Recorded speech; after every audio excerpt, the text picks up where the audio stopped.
Nós estamos conversando sobre uma série que quer trazer para nós uma resposta de como viver uma vida genuinamente, em primeiro lugar, centrada em Cristo. Em segundo lugar, transformada pela palavra de Deus, pela Bíblia.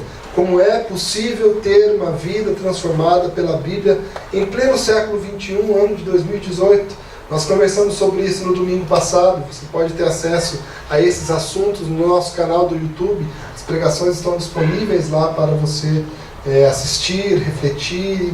Se Deus assim tocar a sua vida, transformar também os seus caminhos, as suas escolhas.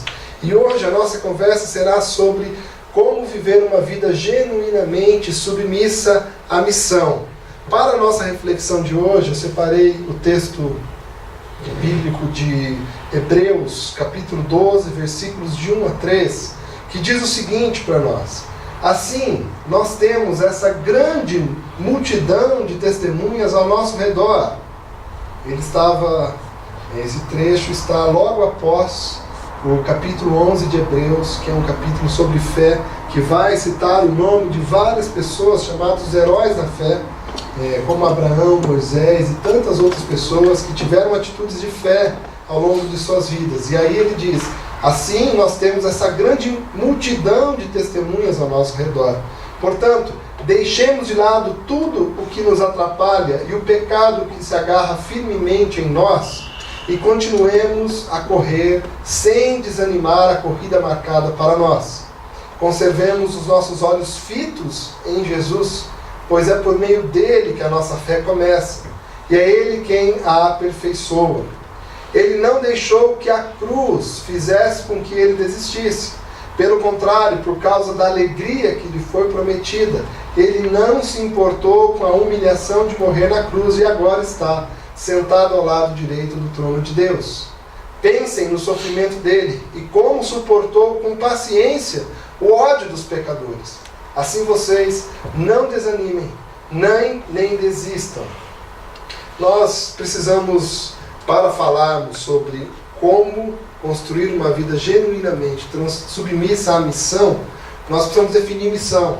Qual é a missão da qual nós estamos falando? Qual é a missão que nós queremos tratar na conversa de hoje?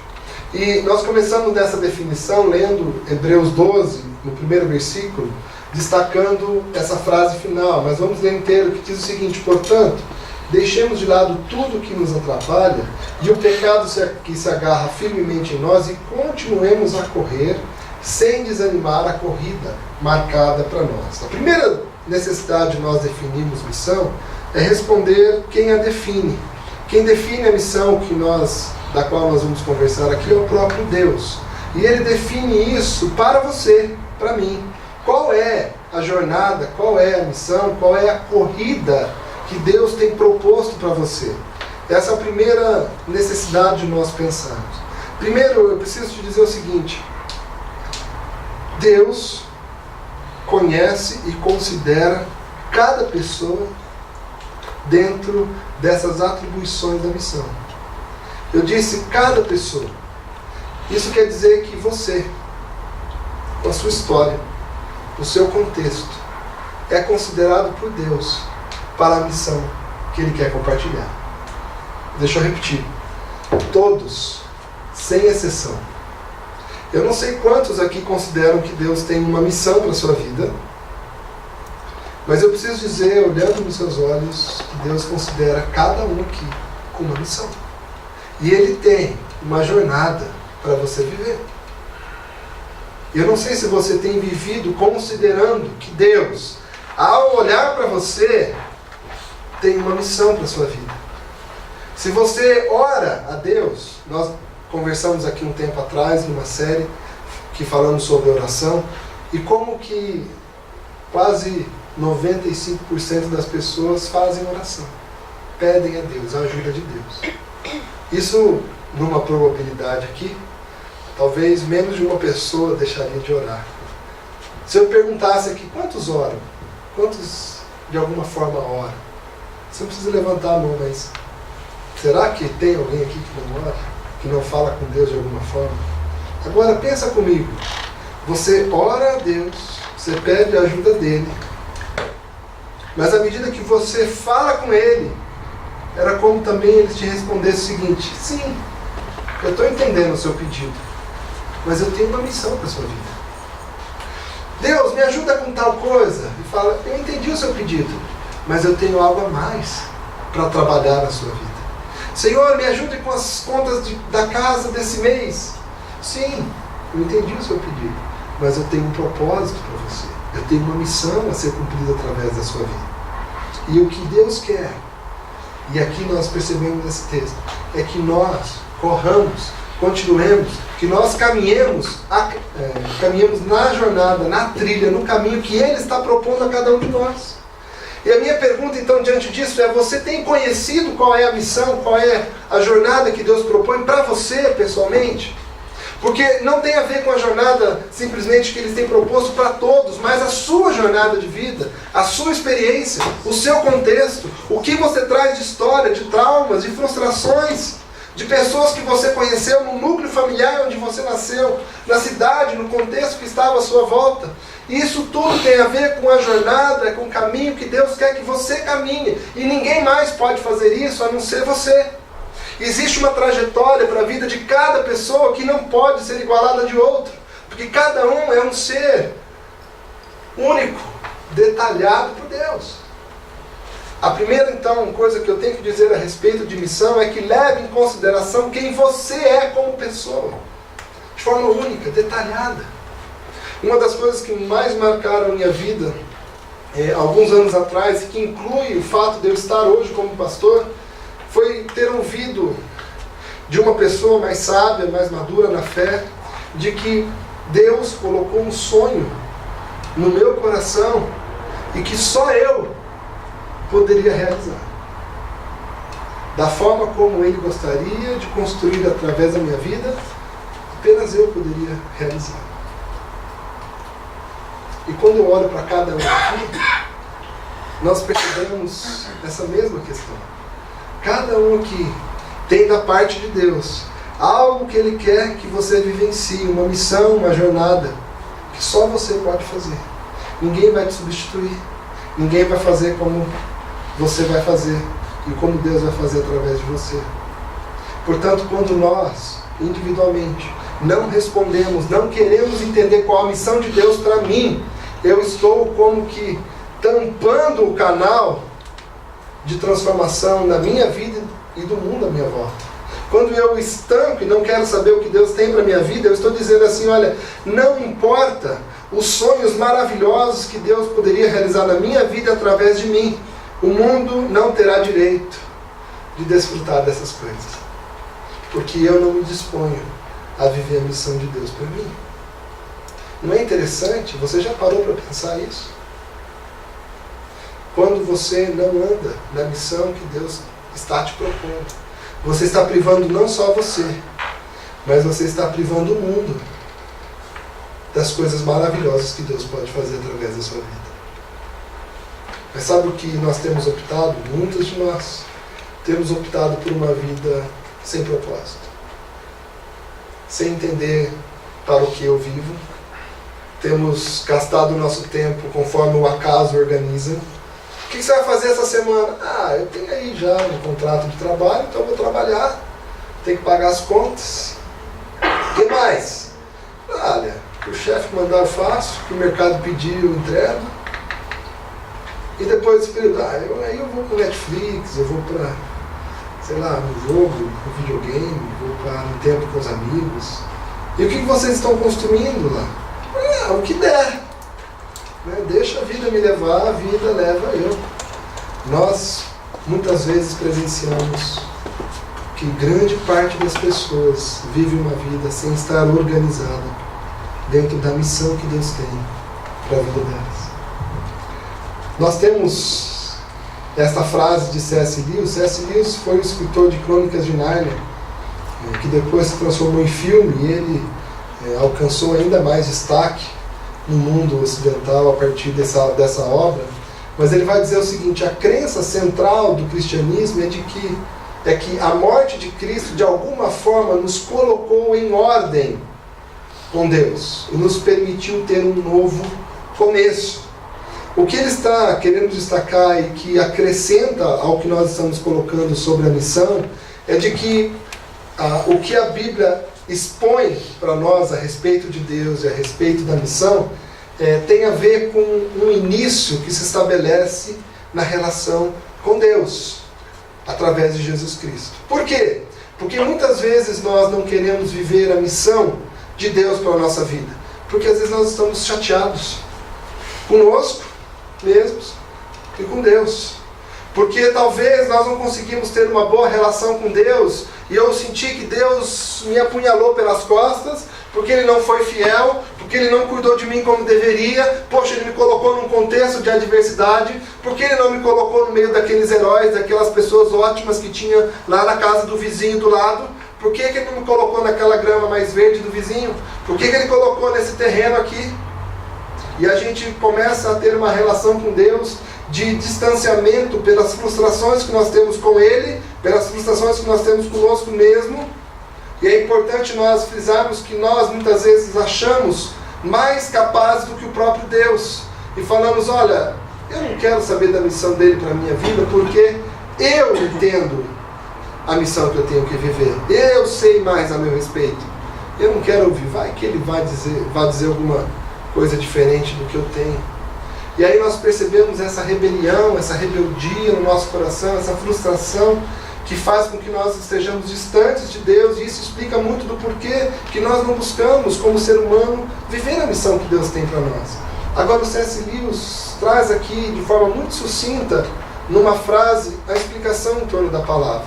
Ele está dizendo que o que a Bíblia diz, e o cristianismo assim crê, é que Jesus Cristo, quando Ele age, quando Ele realiza a sua obra, quando Ele orienta e chega no coração humano, Ele está trabalhando para que o nosso coração, a nossa vida esteja em ordem com Deus, esteja conciliada, esteja em harmonia. De forma que nós temos que entender que missão, se uma vez que ela é proposta primariamente de forma individual, nós temos que entender também que nós temos dificuldade com ela, mas que Cristo, quando nós nos submetemos a Ele, quando nós o procuramos, quando nós abrimos para que Ele entre no nosso coração, Ele começa a organizar a casa, para que nós tenhamos paz, possibilidade de conversar com Deus. É isso que a Bíblia expõe para cada um de nós. Se você tem tido problemas com Deus, inclusive decorrente desse problema com Ele, não consegue viver a sua missão, a Bíblia está dizendo assim, tudo bem. Existe uma resposta para isso. A resposta para isso é a obra que Jesus realizou.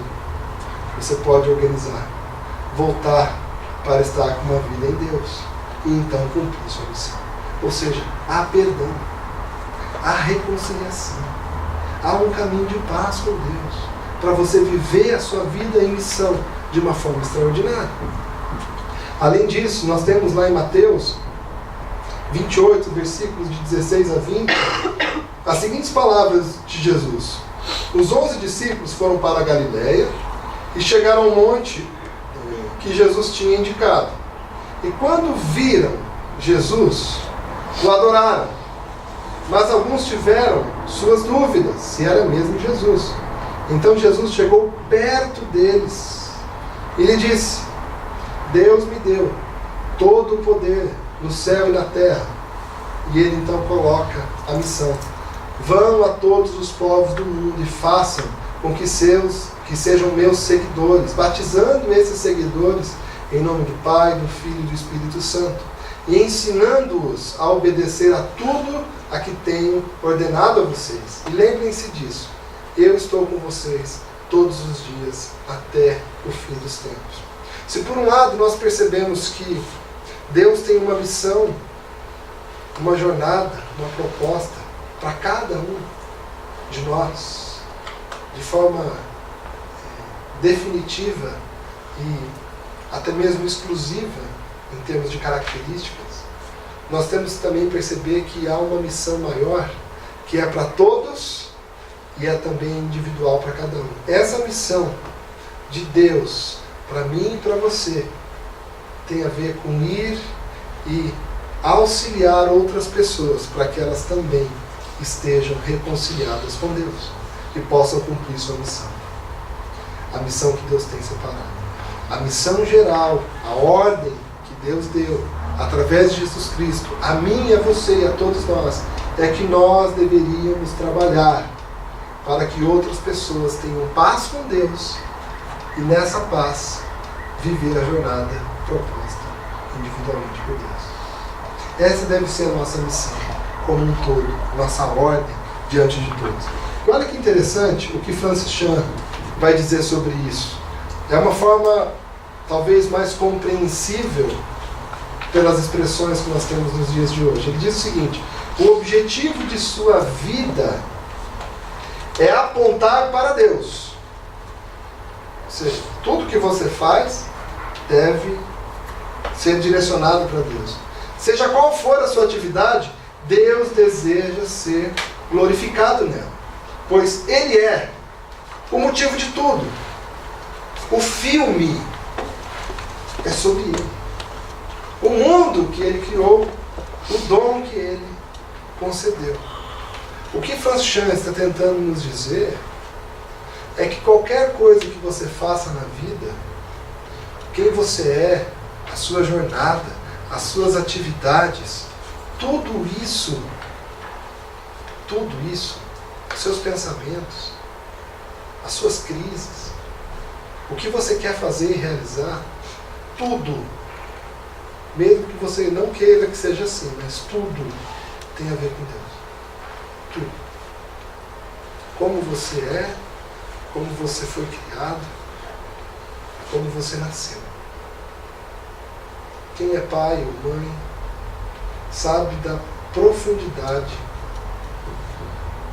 que há o nascimento de uma criança. Como é perfeito. Algo que nós não colocamos nada de criatividade e de recursos realmente que formam o bebê. Eu percebo a Raquel grávida e outras mães que o maior esforço que faz é se alimentar bem,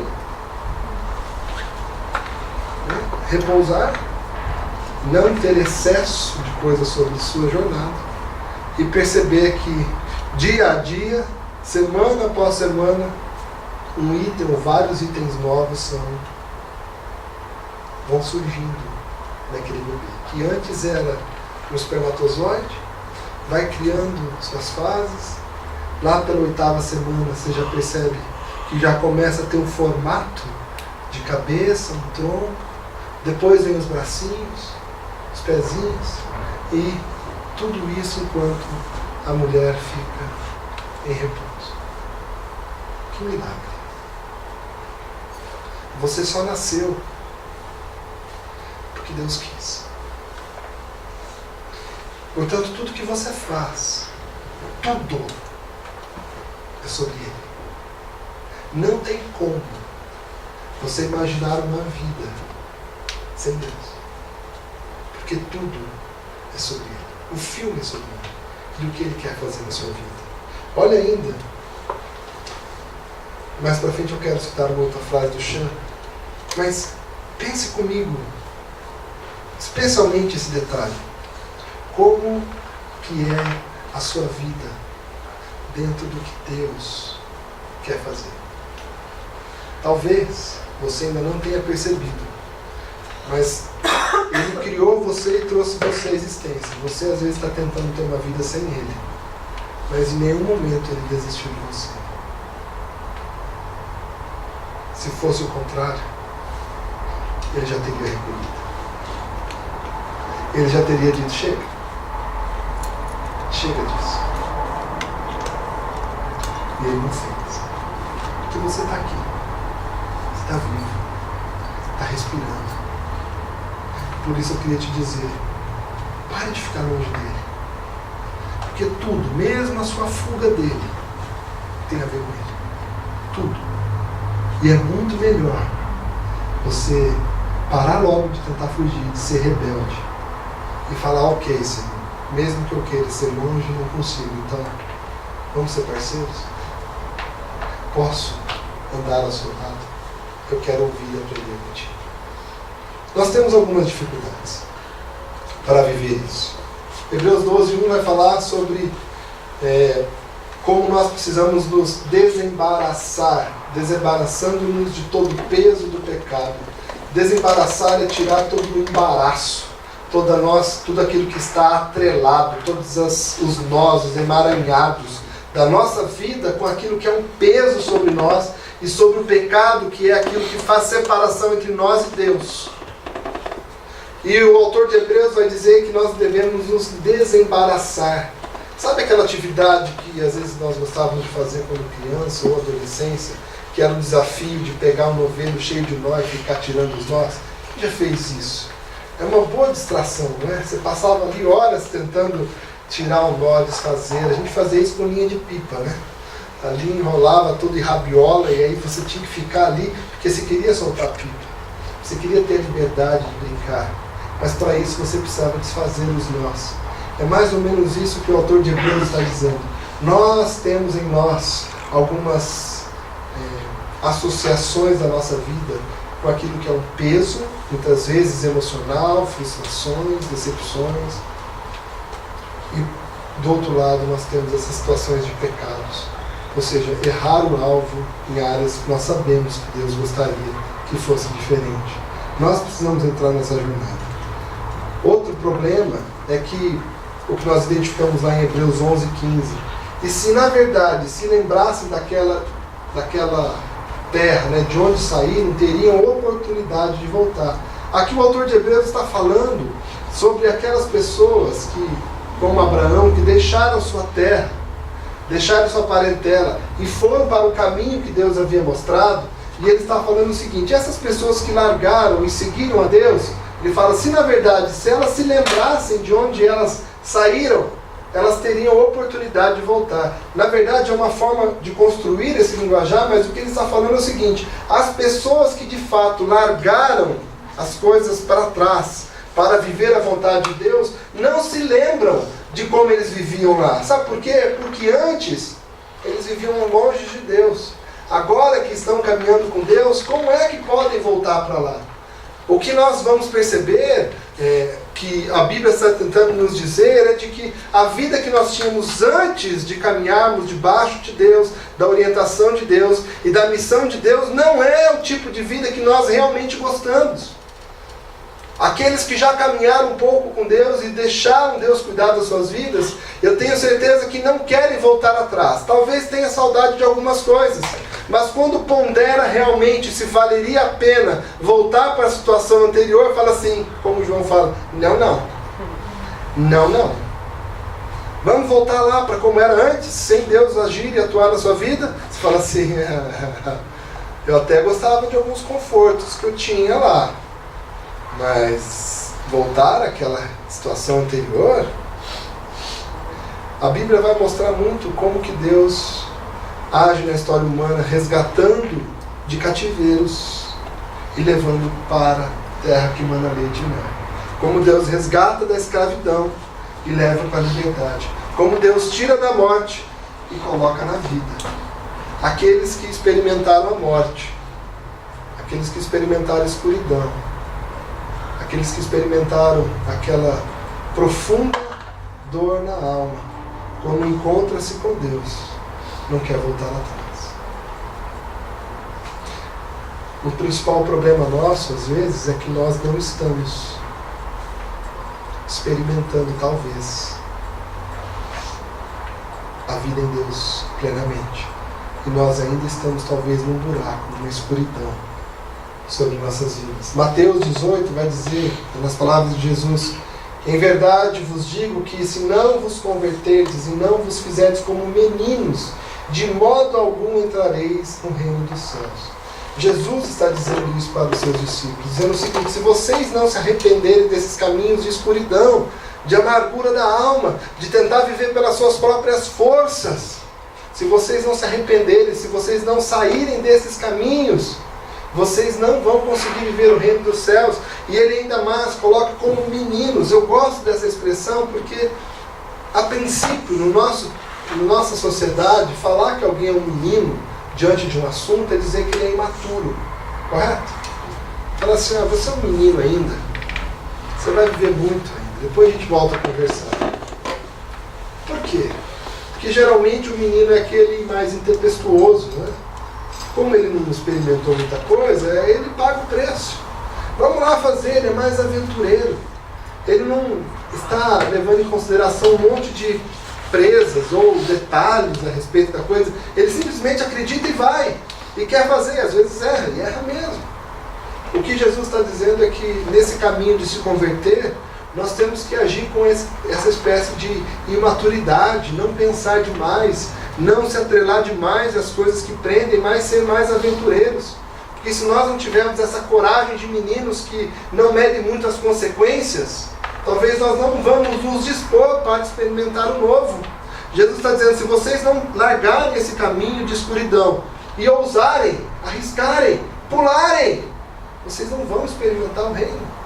É como se nós estivéssemos naquele espelho, onde se nós atravessássemos, nós vamos desfrutar daquele grande paraíso que está lá. E nós olhamos para aquela tela e falamos, vamos ou não vamos? Pulo ou não pulo? No livro As Crônicas de Nárnia é o guarda-roupa, né? Aqueles mais céticos falam, vou entrar no guarda-roupa. Eu vou entrar no guarda-roupa? Tem um mundo lá depois do guarda-roupa falar, que papel de bobo eu vou fazer se eu entrar nesse guarda-roupa achando que tem uma passagem para a tal de Nárnia. Aqueles que não forem como aqueles meninos não entrarão e encontrarão Nárnia. Jesus está tentando dizer isso para os discípulos. Como nós precisamos nos arriscar. Aqueles que são pequenos fazem isso com muito mais facilidade do que nós, que ficamos pensando que devemos ser maduros demais para isso. Agora, existe uma resposta diante dessas nossas dificuldades. R.C. Sproul vai dizer o seguinte, os seres humanos nunca se dão conta ou se convencem de sua insignificância enquanto não são confrontados com a majestade de Deus.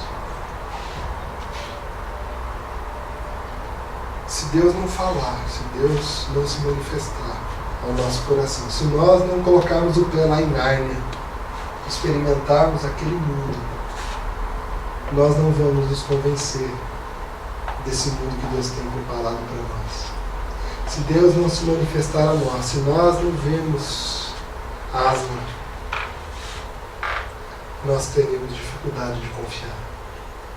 Por isso, essa resposta de Cristo para nós deveria gerar em nosso coração o seguinte pedido para Deus: Senhor, mostra-me quem Tu és, e eu ficarei satisfeito. Filipe disse isso a Jesus: Jesus, mostra-nos o Pai, e eu ficarei satisfeito, e nós ficaremos satisfeitos. E Jesus responde para Filipe dizendo: Filipe, há tanto tempo estou com você e você ainda não reparou? Eu acredito que a constatação de que Deus se interessa por você e quer se manifestar para você talvez parta do seu sincero pedido, dizendo: Deus, Jesus, manifeste-se a mim. Fala comigo. Mostra-me quem Tu és. E eu me entregarei nas Tuas mãos. Peça isso para Deus, se você não tem vivido essa sua missão. Hebreus 11, 13 e 16 vai dizer o seguinte: todos esses morreram na fé, está falando dos heróis da fé, sem ter obtido as promessas que Deus havia dado a eles, vendo-as, porém, de longe, e saudando-as, e confessando que eram estrangeiros e peregrinos sobre a terra. O texto de Hebreus vai dizer que aqueles lá de trás, como Abraão, Moisés, Josué e tantos outros, se entregaram a Deus pelas promessas que Deus tinha para eles, mas eles fizeram parte de uma grande história, que na verdade vai se desembocar depois na vida de Jesus. Eles viveram, se entregaram e morreram para que Jesus viesse. Agora, sabe quem desfruta disso hoje? Nós. Eles lá atrás, no Antigo Testamento, deram a vida, viveram para que Cristo viesse ao mundo. Cristo veio e nós hoje temos acesso as promessas que foram dadas àquele povo. Hoje nós desfrutamos disso porque eles se entregaram. Viveram como estrangeiros e peregrinos na jornada que Deus havia proposto para eles. Nós estamos conversando sobre como viver uma vida genuinamente submissa à missão. Esses homens e mulheres viveram a jornada que Deus tinha para eles. Por isso, Cristo chegou até nós.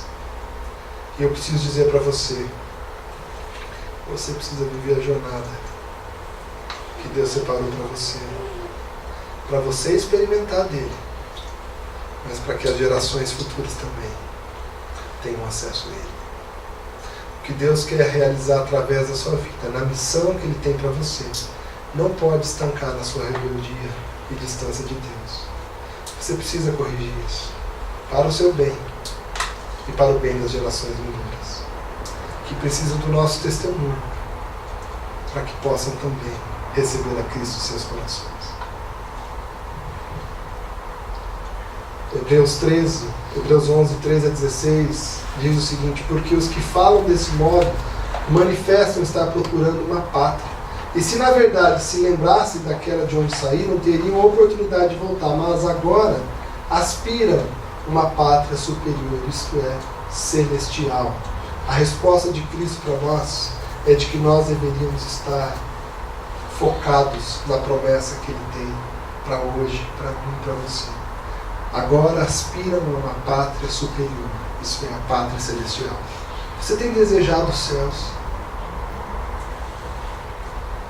Você tem desejado o deleite pleno da sua alma, do seu coração, da sua mente? Porque Deus tem oferecido isso para nós. Mas às vezes nós nos focamos em outras coisas, porque nos esquecemos do que Deus tem preparado para cada um de nós. A resposta de Cristo já é uma resposta para nós hoje, de que nós temos deleite em Deus na nossa vida, que começa aqui. Hebreus 12, 2 vai dizer: conservemos os nossos olhos fixos então em Jesus, pois é por meio dele que a nossa fé começa, e é ele quem a aperfeiçoa. A resposta de Cristo, além de tudo isso, de nos oferecer as promessas, as delícias de estar com Deus, é também dizer assim: olhem para mim, olhem para mim. Jesus fala isso para mim e para você. Você está com dúvida de como viver? Olhem para mim. E assim, eu quero concluir hoje com 3 questões muito práticas de como viver uma vida de fato submissa à missão de Deus, que é pessoal, que é também coletiva e que faz todo sentido e nos leva a uma vivência extraordinária. Primeira questão: olhe firme para Cristo. Isso é, devote-o, tenha devoção por Jesus. O coração humano anseia por idolatrar algo ou alguém. Todo mundo tem isso. Certamente você tem os seus ídolos de estimação. Talvez alguém ou uma ideologia muito forte. Talvez um status social que você quer alcançar. Porque talvez você devote o dinheiro, talvez você devote o seu conforto. O fato é que o coração humano anseia por coisas para devotar. E isso acontece não porque o coração humano está descontrolado, não, porque Deus criou a mim e a você para adorarmos alguma coisa. Agora Deus fala o seguinte: o único que pode te manter sólido, vivo, apaixonado, vivendo de uma forma profunda, sou eu. Ele fala, então, devote a Jesus Cristo. Seja um devoto, seja um adorador de Jesus. Adore-o, ame-o com todas as suas forças. Peça a sua ajuda em cada situação difícil para você. Enquanto o seu coração estiver atrelado a outros deuses, outros ídolos, você terá dificuldade de experimentar a missão de Deus para a sua vida. Mas quando o seu coração estiver no lugar certo, que Jesus é o centro, você começa a se abrir para viver submisso a uma missão que é da sua vida, é a sua jornada e que é maravilhosa. Em segundo lugar, siga em frente. Você não quer voltar à vida que tinha antes de Deus, certo? Portanto, se não dá para voltar, mesmo se agora está em algum momento desconfortável, é tempo de andar adiante. Porque Ele vai, nesse processo, transformar a sua vida e as situações. E por último, descanse no fato de que tudo é sobre Deus. Isso é, o objetivo de tudo é a vida no próprio Deus que nos criou. Tudo é sobre Ele. Então descanse no fato de que Deus está no começo da sua existência, está no desenvolvimento da sua vida e estará no final. E de que em algum momento você vai prestar contas. Em algum momento você terá de dizer como você está vivendo, como você viveu. Então é melhor que seja agora. É melhor que seja o quanto antes. E é melhor que seja o maior tempo possível para você viver. Porque o objetivo de tudo na vida, o objetivo de tudo na vida é a presença de Deus em nós. O objetivo de tudo, vou repetir, porque pode parecer que eu estou falando a mesma coisa ali, mas o objetivo de tudo na vida é Deus em nós. Tudo que a gente faz é para estar com Deus.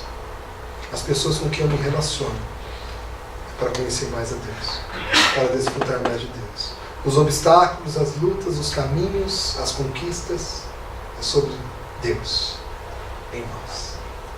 Que o Senhor possa te conduzir submisso a uma missão que é maravilhosa, é desafiadora, mas é profundamente marcada por deleite da presença dEle.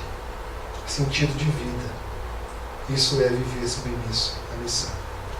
Amém? Vamos orar? Quero convidar você a ficar em pé por alguns instantes.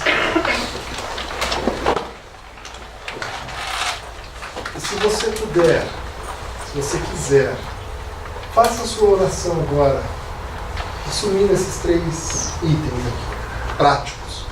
Se você quiser, fala: Senhor, eu quero que a minha vida ande a partir desses 3 princípios. Alguns instantes para você orar, depois eu vou orar por isso.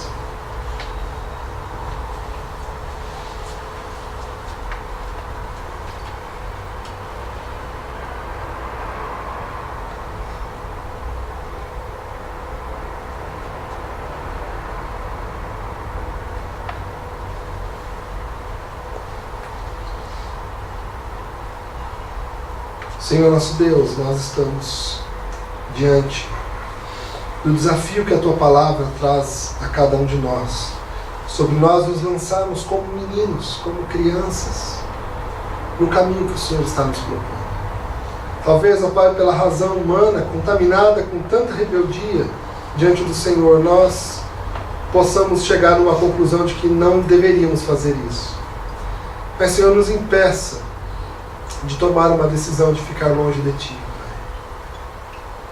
Nos ajude, cada um aqui, para que tome uma decisão, como menino, de experimentar o Teu reino. Submisso à Tua missão, que viva dentro do Teu propósito, da jornada marcada para cada um, que nós possamos viver nessa jornada e desfrutarmos de quem Tu és, de desfrutarmos da Tua presença, da Tua fala, do Teu encorajamento, da Tua graça, do Teu descanso, da Tua misericórdia, mas especialmente ser realmente quem nós somos, quem o Senhor nos criou a ser, profundamente vivo a identidade que o Senhor nos criou a ter. Que nós não tentemos ser outras pessoas que nós até admiramos, mas que não tem nada a ver conosco e com a jornada que o Senhor tem em nós. Nós oramos entregando nas Tuas mãos, oramos em nome de Jesus.